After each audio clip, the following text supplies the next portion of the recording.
তারা এটা গ্রহণ করেনি, তারা শিক্ষিত মানুষ নয়, তারা মেয়েদের দাম দিতে হবে কিভাবে জানা নাই, জানেনি তারা।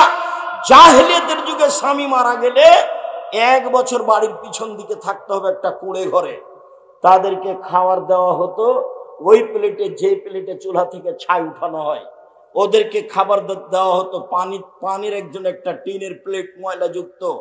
20 কুষ্ঠ হলে মানুষকে যেভাবে প্লেট বাসন দিয়ে থাকে সেইভাবে বিধবা নারীকে দেওয়া হতো।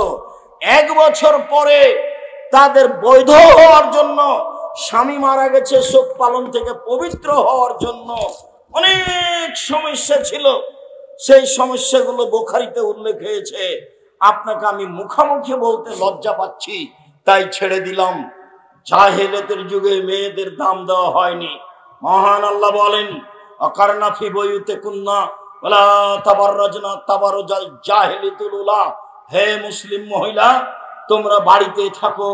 বর্ণতার যুগে, বর্বরতার যুগে, অসভ্যতার যুগে নারীরা যেভাবে যৌবনকে বিক্রি করে বর্বরতার পরিচয় দিয়ে রাস্তাঘাটে ঘুরতো, সেভাবে ঘুরো না, তোমাদের মান সম্মান আছে।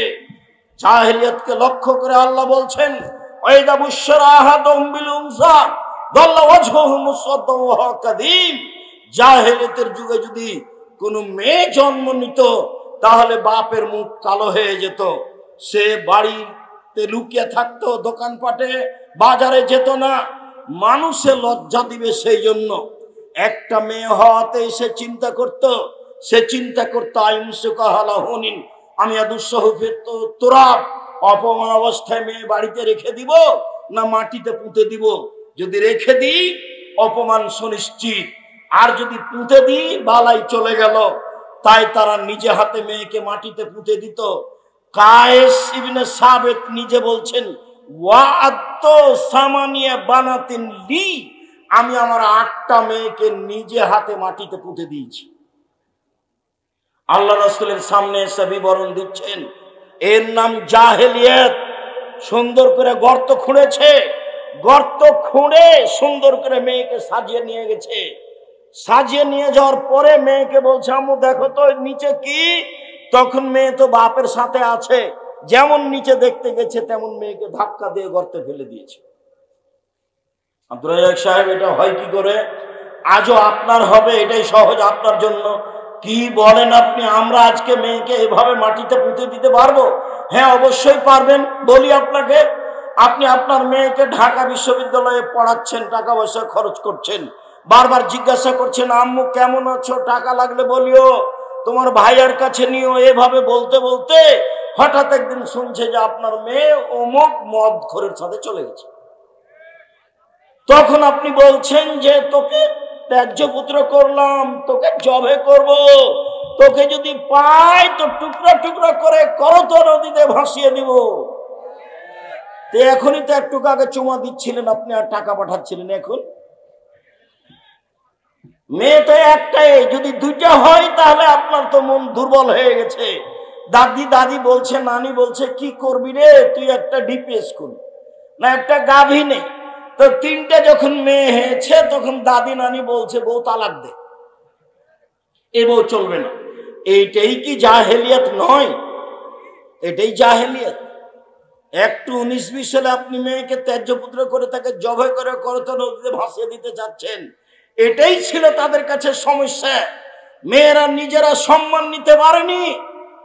বেগম রোকেয়া যেভাবে মেয়েদের অপমান করেছে, তাই তো রংপুর জেলার মহিলা আবারও বই লিখলেন, কেন হবো অবরোধবাসিনী।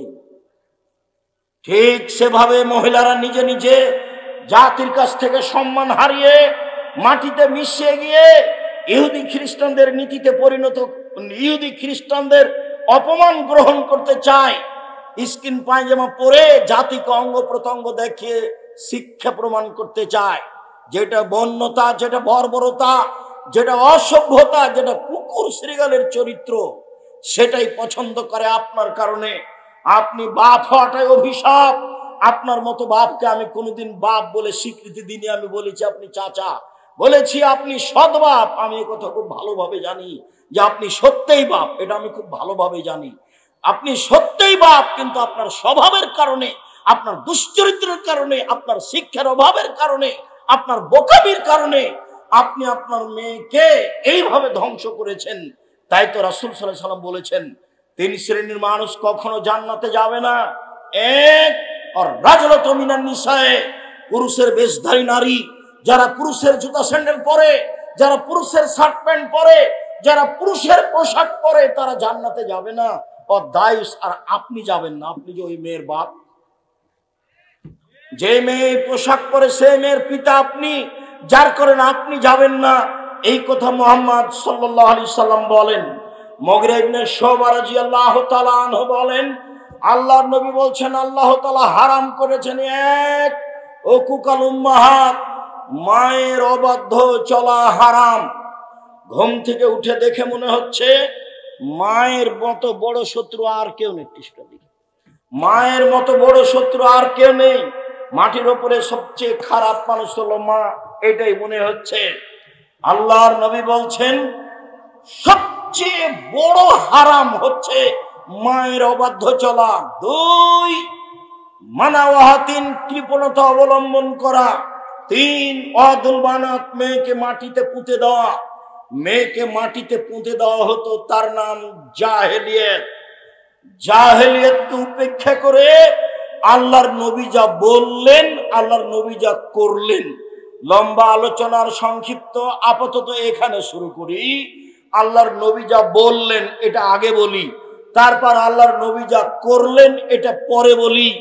জাহেলিয়ত দূর করার জন্য তিনি যা বললেন, তাতে তিনি বললেন, পৃথিবীর মানুষ শুনে রেখো, মান আলা জারিয়াতাইনে, কেউ যদি দুইটা মেয়ের লালন পালন করে, হাত্তা তাবলুগা, বিবাহ দেওয়ার বয়স পর্যন্ত বিবাহ দিয়ে দেয়, ফাজ্জাও হুয়া ওয়া আনা ফিল জান্নাতি হাকাজা, তাহলে সেই মেয়ের বাপ আর আমি জান্নাতে এইভাবে থাকবো। আঙ্গুল দুটি জমা করে দেখালেন, নিয়ে যে দিলেন। আল্লাহ রাসূল খুশি হয়ে গেলেন, বেশ ভালো তো, তুমি বুদ্ধি রাখো, তুমি সালমা শেতা, তুমি আমার কাছে কিছু চাও, যা চাইবে তোমার মন চাই সেটাই চাও। তখন সাহাবী বলছেন, আসআলুকা মুরাফাকাতাকা ফিল জান্নাত, জান্নাতে আপনার সাথে থাকতে চাই। তখন আল্লাহ রাসূল বলছেন, আগারে গালিক, না না না না, এটা নয়, এটা নয়, এটা নয়, অন্যটা অন্যটা অন্যটা। তখন সাহাবী বলছেন, হোয়া জাকা, এটাই চাই। তখন আল্লাহ রাসূল বলছেন, আইনি বে কাসরাতি সুজুদ, তাহলে আমাকে তাহাজ্জুদ পড়ে সহযোগিতা করো। রাতে তাহাজ্জুদ না পড়ে আমার সাথে জান্নাতে থাকা যাবে না। নিয়মিত রাতে তাহাজ্জুদ পড়ে জান্নাতে রবের সাথে থাকা যায়, এ ব্যাপারে তিনি বলেছেন। তিনি বলেন, দুইটা মেয়ের যদি কেউ লালন পালন করে, তাহলে আমি আর সেই পিতায় একসাথে জান্নাতে এইভাবে থাকব। তখন তিনি তর্জনী এবং মধ্যমা আঙ্গুল দুটি জমা করে দিলেন। এইখানে আর একটা কথা আছে, তিনি বলেছেন, মানালা কাফুলিল ইয়াতীম, কেউ যদি এতিমের লালন পালন করে, সেই ব্যক্তি আর আমি জান্নাতে এইভাবে থাকব। তখনও তিনি তর্জনী এবং মধ্যমা ইশারা করে দেখালেন, তবে দুইটার মধ্যে একটু ফাঁকা রাখলেন। এতিমের লালন পালন করলে আমার সাথে থাকা যাবে, তবে একবারই সাথে নয়। এই যে হাদিস বুখারী মুসলিম, কেউ যদি দুইটা মেয়ের লালন পালন করে, তাহলে সেই পিতা আর আমি একসাথে। তিনি বলেন, পৃথিবীর মানুষ শুনে রেখো, মানা আলা সালাসা বানাতিন, কেউ যদি তিনটি মেয়ের লালন পালন করে, ফা আল্লামাহুন্না, লালন পালন মানে ফা আল্লামাহুন্না, তাকে বিদ্যা শিখিয়ে দেয়, ওয়াদাবাহুন্না, তাকে শিষ্টাচার শিখিয়ে দেয়, ওয়াকাসাহুন্না, তাকে কাপড় পরিধানের ব্যবস্থা করে দেয়, তার ওয়া আকলাহুন্না, ওর খাওয়ার ব্যবস্থা করে দেয়, তাহলে কুনাল্লাহু সিতরান ইয়াউমাল কিয়ামা মিনান নারে, বিচারের মাঠে ওই মেয়ে তিনটি বাপকে জান্নাতে নিয়ে যাওয়ার জন্য জাহান্নাম থেকে অন্তরাল হয়ে যাবে। ওই দিকে থাকবে জাহান্নাম, এই দিকে থাকবে পিতার, মধ্যে থাকবে তিনটা মেয়ে। মেয়ে তিনটি আল্লাহকে বলবে, আমার পিতাকে আগে জান্নাতে দেন, তারপরে কোনো কথা। একবারে শক্তভাবে বেঁকে বসবে। যতক্ষণ পর্যন্ত 3টি মেয়ের পিতা জান্নাতে যাবে না, ততক্ষণ পর্যন্ত মেয়ে 3টি সেখান থেকে সরে যাবে না, অন্তরাল হয়ে আছে। ওদিকে আছে জাহান্নাম, এদিকে আছে পিতার, মধ্যে আছে মেয়েরা। 10টা ছেলে লালন পালন করলে 1 পয়সা লাভ হবে, এ কথা মুহাম্মদ সাল্লাল্লাহু আলাইহি ওয়াসাল্লাম বলেননি। তো ছেলেকে পড়াবেন, শিক্ষা দিবেন কেন? জন্ম দিয়েছেন এই জন্য। যদি শিক্ষা না দেন, এখন যা পাপ করবে সব আপনার, যা পাপ করবে সব আপনার। ছেলে বলছে যে আমার বয়স 30-35 বছর, তবু আমার বাপ বিবাহ দেয় না। তখন আমি নিরুপায় হয়ে জেনার সাথে থাকি। যত জেনা আছে সব পাপ আপনার। যত মোবাইলে ল্যাংটা মেয়ে দেখে আপনার ছেলে চক্ষু ঠান্ডা করছে, কলিজা ঠান্ডা করছে, মন ঠান্ডা করছে, সব পাপ আপনার। আল্লাহ রাসূল বলছেন, পৃথিবীর মানুষ শুনে রেখো, আমার উম্মতের উপরে আমি আশঙ্কা করে গেলাম গোপন পাপের। মোবাইলে মানুষ এভাবে গোপন পাপ করবে, এটা রাসূল সাল্লাল্লাহু আলাইহি ওয়াসাল্লাম জানতেন না, তবে তিনি বলে যাচ্ছেন আমার উম্মত গোপন পাপে লিপ্ত হবে, এটা আমার আশঙ্কা। বাপ ওই ঘরে ল্যাংটা মেয়ে দেখছে, মা এই ঘরে ল্যাংটা মেয়ে দেখছে, তুমি এই ঘরে ল্যাংটা মেয়ে দেখছো, তোমার বোন ওই ঘরে ল্যাংটা মেয়ে দেখছে। এক বাড়িতে সব ঘরে ঘরে সব ল্যাংটা মেয়ে নিয়ে আসছে, সবাই ব্যস্ত। আর তোমার বাপ বৃদ্ধ হয়ে গেছে, সেটা একটু বলি। তোমার বাপ তাহাজ্জুদ পড়তে উঠে আব্দুর রাজ্জাক সাহেব চাপ দিয়েছে, তখন রাত 3টায় উঠেছে, সুন্দর করে ওযু করেছে। ওযু করার পরে বলছে, আচ্ছা একটু টিভিতে কি আছে দেখি তো।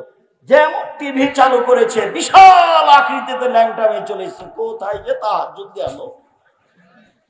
এই চরিত্র তোমার বাপের, এই চরিত্র তোমার। দোকানে বসে বসে তোমার বাপ ঘন্টার ঘন্টা সময় কাটায়। এশার সালাত আদায় করতে গিয়ে মাথায় টুপি পরে মাথায় দিয়ে দোকানে বসে থাকে, দোকানে ল্যাংটা মেয়ে নাচে। তোমার বাপ এখন বলুক যে আমি ভালো মানুষ। আল্লাহর নবী এশার সালাতের পরে কথা বলাকে ঘৃণা করতেন। আল্লাহর নবী এশার সালাতের পূর্বে ঘুমিয়ে যাওয়াকে ঘৃণা করতেন। হাদিস বুখারী মুসলিম। আমি বলেছি বাড়িতে প্রেসিডেন্ট আইয়ুবের মতো করে মার্শাল্লাহ জারি করে রাখতে হবে, কারফিউ। রাত 10টার পরে কেউ এখানে জেগে থাকতে পাবে না। এই বাড়িতে রাত 10টার পরে কথা বলা নিষিদ্ধ, পড়াশোনা ব্যতীত। এটা ঘোষণা থাকবে বাড়িতে। তাহলে 10টায় ঘুমিয়ে গেছে 5 ঘন্টা, তাহলে কতটা বাজলো? 3টায় আপনি উঠে যান, আপনার ছেলে উঠে যাবে, নিজ নিজ ঘরে 2 রাকাত সালাত আদায় করে আল্লাহকে বলবে যে তুমি আমাকে এদেশের সবচেয়ে বড় শিক্ষিত করে দাও। তার তো রহমতের অভাব নেই।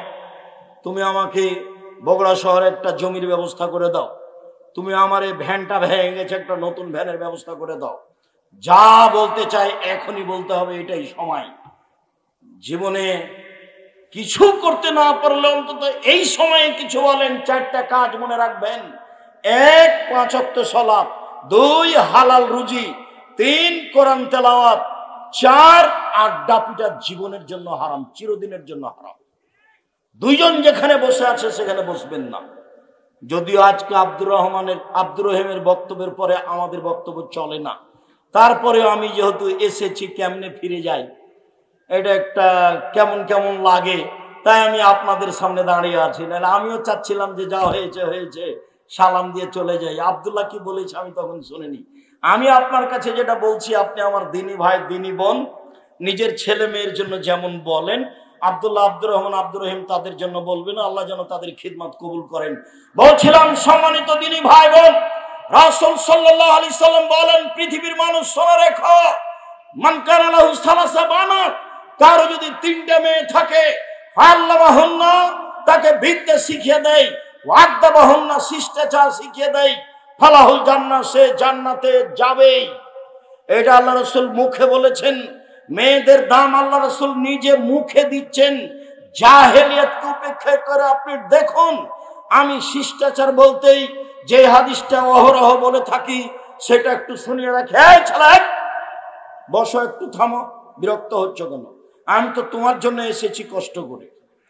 আমি কয়েক মিনিট পরেই কথা শেষ করব ইনশাআল্লাহ। তুমি একটু ধৈর্যের পরিচয় দিবা, দয়া করে কোনো কাজ দেখায় না এখন। আর এত দীর্ঘ সময় অপেক্ষা করছি আমি তোমার জন্যই। সম্মানিত দিনী ভাই বোন, জাবের রাদিয়াল্লাহু তাআলা আনহু বলছেন, রাসূলের সাথে যুদ্ধ করে আসছিলাম, যুদ্ধে আমিও শরীক হয়েছিলাম রাসূলের সাথে। মদিনায় ঢুকবো, আল্লাহ রাসূল বলেন এখানে সবাই থামো, থাকো, সকালে বাড়ি যাব। আমি জাবের বললাম, আল্লাহর নবী, আমি নতুন বিবাহ করেছি, এই ছেলেরা তোমরা যারা দাওয়া ইলা আল্লাহর জন্য আদায় করতে চাচ্ছিলে, 1 মিনিট দাওয়া ইলা আল্লাহ, আমি 1 মিনিট, এই ছেলে শোনো, আমি মসজিদ বাসা থেকে বের হয়ে মসজিদের দিকে যাই রাজশাহীতে, তো দেখি গাড়ির গায়ে লেখা আছে দাওয়া ইলা আল্লাহ। তো আমি বুঝতে পারিনি, আচ্ছা দাওয়া ইলা আল্লাহ কি জিনিস। তো কয়েকদিন দেখার পরে একদিন বলছি আব্বু, আব্দুল্লাহকে, আব্বু আর দাওয়া ইলা আল্লাহ এটা কি? তখন আমাকে বলছে, আব্বু আপনাকে তো আমি প্রায় 30 বছর যাবৎ দাওয়াত দিতে দেখলাম, আর আমিও দেশ বিদেশ মোটামুটি ভালোই ঘুরলাম, তাতে দেখছি যে আমরা হচ্ছি ইহুদি খ্রিস্টানদের দাস দাসী, নইলে আমরা যারা বাংলাদেশি ইঞ্জিনিয়ার তারা হলাম পদ্মা সেতুর লেবার, আর ওরা হলো পরিচালক, টাকা আমাদের, সবকিছু ওদের। তো নিজেকে দাস দাসী থেকে মুক্ত করতে হলে কোরআন সুন্দর করে শিক্ষার এবং আকীদা সুন্দর করে সংশোধনের বিকল্প পথ নেই। তাই আমি চিন্তা করলাম একবারে সারা বাংলাদেশ জুড়ে, টেকনাফ থেকে তেঁতুলিয়া, আমি সারা বাংলাদেশ জুড়ে মক্তব পরিচালনা করব। সে উদ্দেশ্যে জামিয়া সালাফের একটা শাখার নাম দিয়েছি দাওয়া ইলা আল্লাহ। আল্লাহর পথে দাওয়াত, মসজিদ ভিত্তিক শিক্ষা কার্যক্রম, দাওয়াতি কার্যক্রম মসজিদ ভিত্তিক চলবে। আপাতত 450 মসজিদ চালু আছে জামিয়া সালাফের পক্ষ থেকে। সাথে সাথে সারা দেশ থেকে মসজিদের ইমামেরা ফ্রি যাবে, ফ্রি খাবে, ফ্রি আসবে, ফ্রি বই পাবে আব্দুল্লাহর লেখা এই সিলেবাসের উপরে। এটা চালু করেছে। আপনি প্রশিক্ষণে যাবেন, খুব উচ্চমানের শিক্ষক রাখা আছে প্রশিক্ষণের জন্য, অনেক টাকা বেতন দিয়ে। আপনি ফ্রি যাবেন, ফ্রি থাকবেন, ফ্রি আসবেন। একমাত্র আপনার মসজিদে আকীদা, আদর্শ, কোরআন শিক্ষা কার্যক্রম বাস্তবায়ন করার জন্য জামিয়া সালাফের পক্ষ থেকে এটা একটা বড় পদক্ষেপ।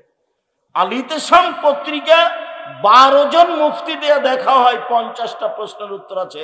আপাতত এই দেশে এই মানের কোনো পত্রিকা নেই।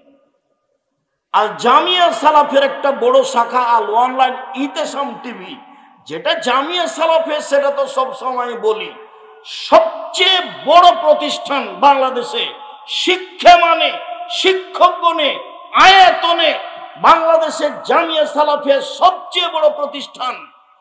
আয়াতনে রূপগঞ্জ, নারায়ণগঞ্জ প্রায় 100 বিঘা জমির উপরে, জামিয়া সালাফিয়া ডাঙ্গিপাড়া প্রায় 40 বিঘা জমির উপরে, মেয়ে শাখা আপনার এতে তানোরে 60 থেকে 70 বিঘা জমির উপরে, দিনাজপুরে যেটা প্রায় 20 বিঘা জমির উপরে। আয়তনে সবচেয়ে বড়, শিক্ষক সংখ্যায় 300 জন শিক্ষক শিক্ষিকা জামিয়া সালাফায়। শিক্ষক গুণে ইন্ডিয়ান শিক্ষক, সৌদি শিক্ষক, বাংলাদেশি শিক্ষক, দামি দামি শিক্ষক, মানে তাদের বেতন লাগে 2024 পর্যন্ত 32 লক্ষ। 2025 এসে কত লাগবে তা আমার কাছে হিসাব এখনো আসেনি। এটাই হচ্ছে আপনাদের জামিয়া সালাফিয়া। এইটাকে আপনি মনে রাখবেন। শুনুন, রাসূল সাল্লাল্লাহু আলাইহি ওয়াসাল্লাম এবার জাহেলিয়াতকে লাথি মেরে মেয়েদের মর্যাদা দিতে গিয়ে বলছেন, পৃথিবীর মানুষ শুনে রেখো, ইন্নাল ইয়াহুদা কানু ইয়াজাহাদাত ফীহিম, যখন ইহুদিদের মধ্যে কোন মেয়ে ঋতুবতী হতো তখন তারা তাদেরকে বাড়ির পিছনে রেখে আসতো। ছি ছি ছি ছি ছি, ও পচে গেছে, ওর সাথে কথা বলা হবে না, ও যেন বিছানায় হাত না লাগায়, ও যেন ভাতের পাতিলে হাত না লাগায়, তাকে পিছনে রেখে দিয়েছে। সাহাবীগণ বলেন, আল্লাহর নবী, এই যে মহিলারা ঋতুবতী হলে ইহুদিরা এরকম করছে, তো আপনি কি বলছেন?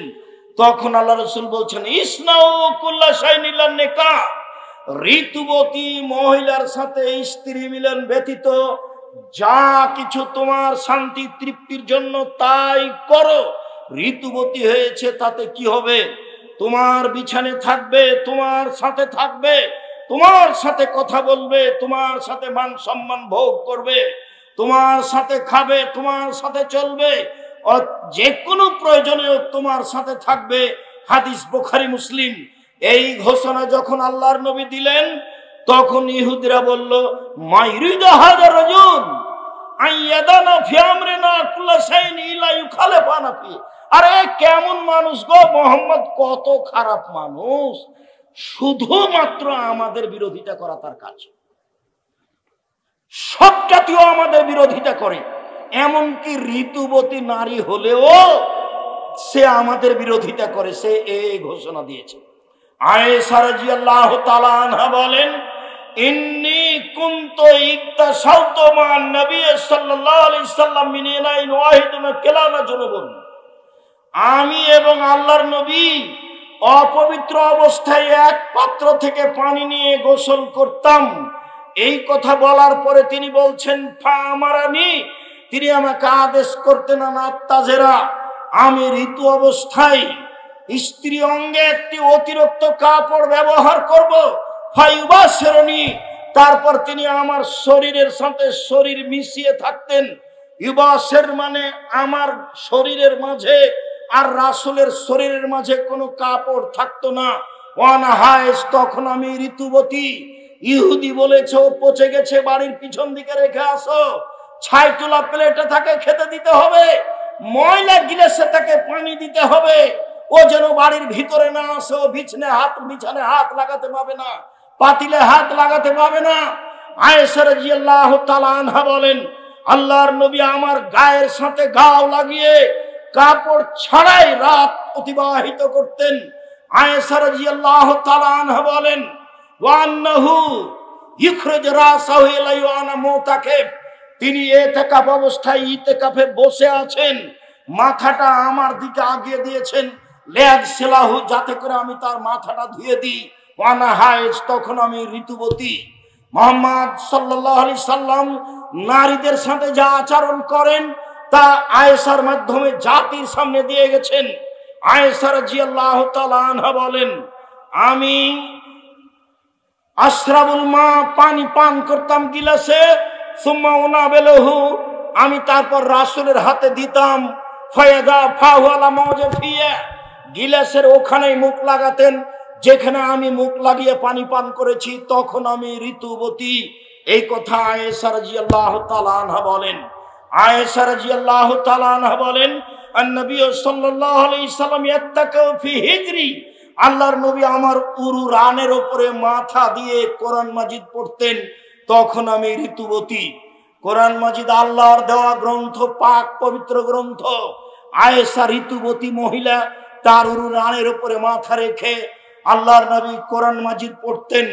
আয়েশা রাদিয়াল্লাহু তাআলা আনহা বলেন, একদা আল্লাহর নবী বললেন, নাবিলিল খুমরা মিনাল মসজিদ, আয়েশা মসজিদ থেকে তুমি চাটাইটা দাও। আমি বললাম, আমি ঋতুবতী। আল্লাহ রাসূল বললেন, ইন্না হাইজাতাকে লাইসাত ফিয়া, দেখে আয়েশা, তোমার ঋতু তোমার হাতে লেগে নেই। সম্মানিত দিনী ভাই বোন, আমি বলছিলাম রাসূল সাল্লাল্লাহু আলাইহি সাল্লাম নিজে নারীদের সাথে কি আচরণ করতে হবে তা দেখিয়ে গেছেন যখন তারা ঋতুবতী। আর যারা ভালো তারা কিভাবে চলবে স্বামীর সাথে সাংসারিক ভাবে তা পূর্ণ মান দিয়েছেন। তাতে তিনি বলেছেন, পৃথিবীর মানুষ মনে রেখো, নারীদের সম্মান অনেক বেশি। তারা যদি 4টা কাজ করতে পারে, জান্নাতের সব দরজা খোলা। একটু থামেন, শেষে চলে আসে। কেউ কেউ গেছে এর জন্য রুমাল নিয়ে, একটু থামেন। যারা রুমাল নিয়ে যাচ্ছে ওদের হাতে 10 টাকা হোক, 50 টাকা হোক, 500 টাকা হোক, আপনি চলে যাবে সামনে দিয়ে, আপনি কিছু দিলেন না, এমনটা যেন হয় না। নইলে যেটুকু দেওয়ার মনে করেছিলাম সেটুকু ক্ষতি হয়ে যাবে, ওটা হবেই। রাসূল সাল্লাল্লাহু আলাইহি সাল্লাম বলেছেন, তোমরা যাও, আমি আলোচনার শেষে চলে এসেছি। সম্মানিত দিনী ভাই বোন, রাসূল সাল্লাল্লাহু আলাইহি সাল্লাম নারীদের ব্যাপারে বললেন, ওরা যদি 4টা কাজ করতে পারে তাহলে জান্নাতের সব দরজা খোলা। 1, 5 ওয়াক্ত সালাত, 2 রমজান মাসে রোজা। এই ছেলে একটু থামো, ওই যে ওরা আসছে, তারপরে উঠবো আমরা। 2 হচ্ছে 5 ওয়াক্ত সালাত, রমজান মাসের রোজা। 3 স্বামীকে মেনে চলা, 4 হচ্ছে জেনায় লিপ্ত না হওয়া। মহিলারা যদি জীবনে এই 4টা কাজ করতে পারে তাহলে তারা জান্নাতে চলে যাবে। সম্মানিত দিনী ভাই বোন, যাওয়ার আগে আরেকটা কথা মনে রাখবেন, কেন নির্যাতন কি তার প্রতিকার এই বই স্টেজে আছে। সাথে সাথে কেন হবো অবরোধ বাসিনী বেগম রোকেয়ার বিরুদ্ধে যেটা লেখা হয়েছে সেটাও এখানে আছে। সম অধিকার নয় মর্যাদা চাই, এই বই এখানে স্টেজে আছে। আব্দুল্লাহর বই আছে ফিলিস্তিনের ব্যাপারে, অতীব গুরুত্বপূর্ণ। বুখারীর ব্যতিক্রম ব্যাখ্যা সেটাও আছে। আমি খাকসার সাধারণ মানুষ যা লিখেছি তাও আছে দোয়ার উপরে। এবং উপদেশ, আজকের যে আলোচনা করছিলাম এটা উপদেশ বইয়ে আছে। সকল দিনী ভাই বোনকে আমি আমাদের আজকের আলোচনা মেনে চলার অনুরোধ জানিয়ে আল্লাহর আল্লাহকে সম্ভবপর যতটুকু সম্ভব হয় সহযোগিতা করার অনুরোধ জানিয়ে কয়েকটি প্রশ্নের উত্তরে চলে গেলাম। যে যেখানে আছেন চলা পথ বন্ধ করে প্রশ্নগুলির উত্তর একটু গুরুত্ব সহকারে দেখুন। আর কেউ খালি যাবেন না। আমার হাতের বামে বই পুস্তকগুলি আছে। আর জামিয়া সালাফের মুখপাত্র পত্রিকা, যার পিছনে আপনি লক্ষ লক্ষ টাকা খরচ করেন, আল ইতিসাম পত্রিকা, সেটাকেও ছেড়ে যাবেন না। 30 টাকা না থাকলে কারো কাছ থেকে নিয়ে আল ইতিসাম পত্রিকা নিয়ে যাবেন। এটাই হবে আপনার জামিয়া সালাফকে ভালোবাসার 1 নম্বর মাধ্যম। আপনি আল ইতিসাম পত্রিকা ছেড়ে যাবেন না। নিজের কাছে টাকা না থাকলে কারো কাছে নিয়ে যাবেন। পারিবারিক ও সামাজিক সম্প্রতি রক্ষার থেকে দুলা ভাইয়ের সামনে মেয়েরা মুখ খুলে আসতে পারে? জি না, মুখ খুলে আসতে পারে না, মুখ ঢেকে প্রয়োজনে কথা বলতে পারে।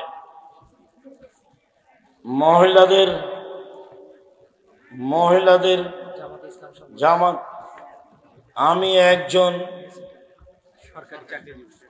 একজন সরকারি চাকরিজীবী।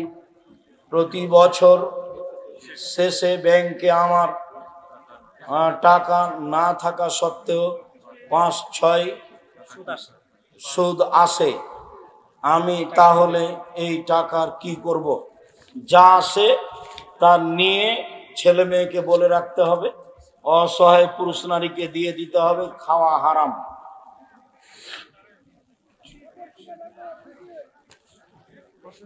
তালেবান সম্পর্কে জানতে চাই।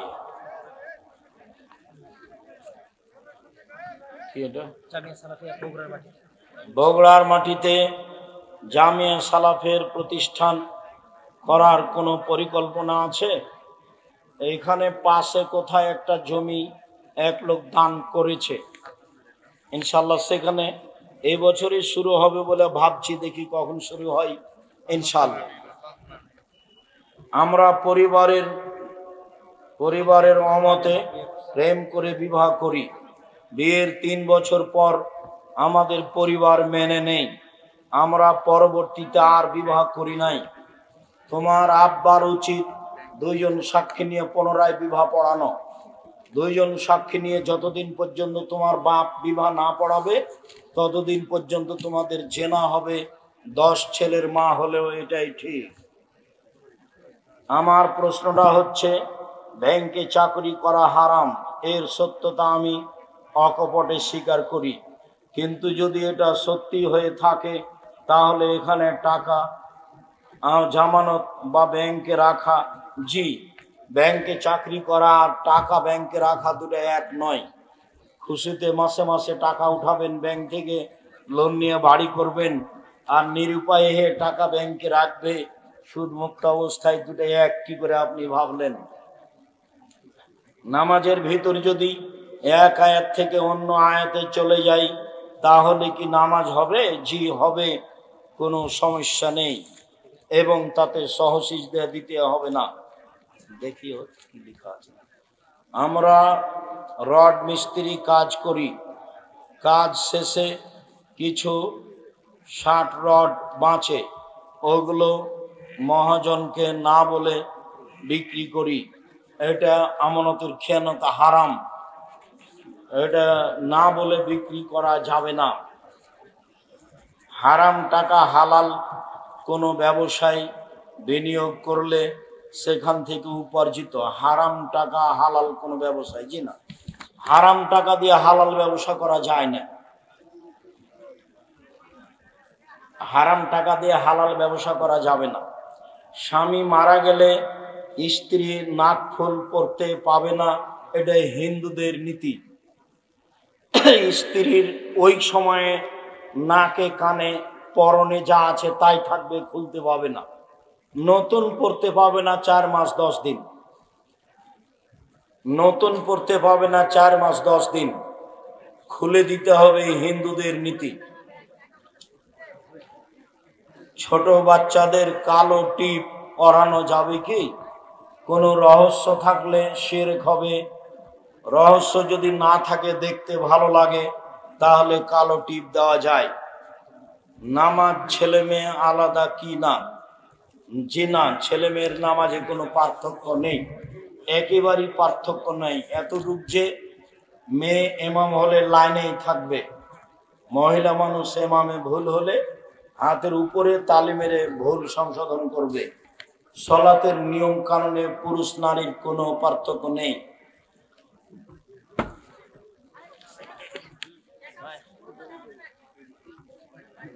কি কথা এটা?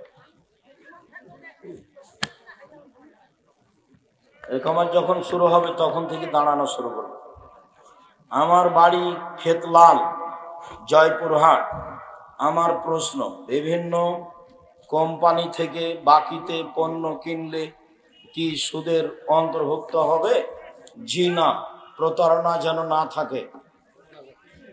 যেই কোম্পানির মাল চলে না, আপনাকে অতিরিক্ত টাকা দেওয়া হয়, সেই কোম্পানির মাল সমাজে দিবেন ভালো বলে টাকা পাচ্ছেন, এই জন্য তো প্রতারক ডাক্তারের মতো হয়ে। ও ডাক্তার তো জানে যে এর চেয়ে ভালো কোম্পানির ওষুধ আছে, তো ওই কোম্পানির ওষুধ লিখেছে, তার প্রেসক্রিপশনে যে তাকে টাকা দেয়, তো এর টাকা লস, ওর বাপের পড়ানো লস, তো প্রতারক ডাক্তার। সালাতে ফরজ নামাজ পড়ার কি কোনো মোনাজাত করা যাবে? মোনাজাত ব্যক্তিগত ব্যাপার। সালাতের পরে সবাই মিলে হাত তুলে দোয়া করলে গুনাহ হবে, যা বিদআত। আজও বগুড়াতে এসব কিছু আছে, আমাকে তো অবাক লাগছে। আজও কি বগুড়ায় এমন কোনো পাড়া আছে যেখানে নামাজের পরে হাত তুলে দোয়া হয়? তাহলে কি তারা খাঁটি বেদাতি? ওদের এই দিকে উত্তরবঙ্গে না থেকে ওদের বাড়ি করতে হবে এখনো চট্টগ্রাম খাগড়াছড়িতে না, এরা হলো খাঁটি বেদাতি। তো খাঁটি বেদাতি উত্তরবঙ্গে থাকবে কি করে? যারা খাঁটি বেদাত করে, যারা খাঁটি শিরক করে, তাদেরকে দক্ষিণবঙ্গে যেতে হবে। বিবাহ করার জন্য কি কি গুণ লাগবে? বিবাহ করার জন্য কি গুণ লাগবে? তুমি ভালো পরহেজগার মেয়ে দেখে বিবাহ করবা, পড়াশোনা করে মানুষ হওয়ার চেষ্টা করবে। তাহাজ্জুদ সালাত 2 মাস পড়বো আর 1 মাস ছাড়বো না, এই নীতি না যায়, করতেই হবে কম হলেও। বই পুস্তক আমার বাম হাত, আমার হাতের বামে রয়েছে।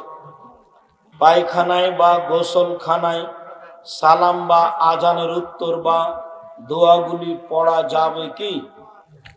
যে টয়লেটে পায়খানায় বসে গিয়ে যদি মনে পড়ে যে আমি দোয়া পড়িনি, তাহলে পড়তে পারবেন বিসমিল্লাহ আল্লাহ মিনাল খবুসল খাবাই। বসার পর থেকে নিয়ে গোফরা নাকা পর্যন্ত কিছু বলা যাবে না। উঠে ওই টয়লেটে বিসমিল্লাহ বলে অজু শুরু করতে পারবেন। উঠে ওই টয়লেটেই অজু শেষে দোয়া করতে পারবেন, আশহাদু আল্লা ইলাহা ইল্লাল্লাহ। মোবাইলে কল দিলে গান বাজে। ঝগড়া করে স্ত্রীকে 3 তালাক বলেছি, এক বৈঠকে 1000 তালাক বললে 1 তালাকই হবে।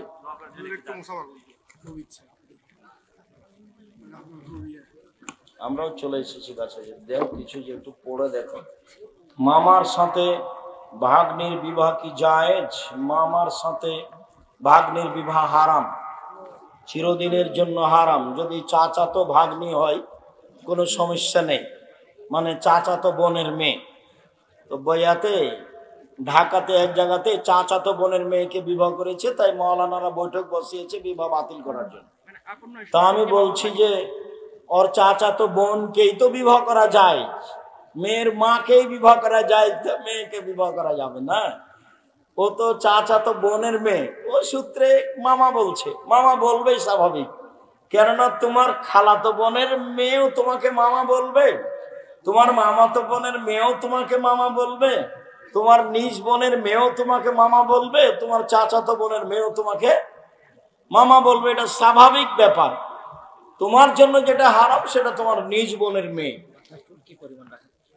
মাথার চুল কি পরিমাণ রাখা যাবে? বড় রাখাই ভালো, ছোট রাখা যায়। নামের শুরুতে মোহাম্মদ লিখা যাবে না। আমার দাদা মারা গেছেন 32 বছর হয়েছে, অথচ আমার ফুফুরা 7 জনকে জমির ভাগ দেওয়া হয়নি। এটা তো বগুড়া জেলার নোংরা নীতি, নাজায়েজ হারাম নীতি। তখন তো আমি বলেছি তোমার পিতাকে আমি কুকুর সিলগানের চেয়ে বেশি খারাপ মনে করি।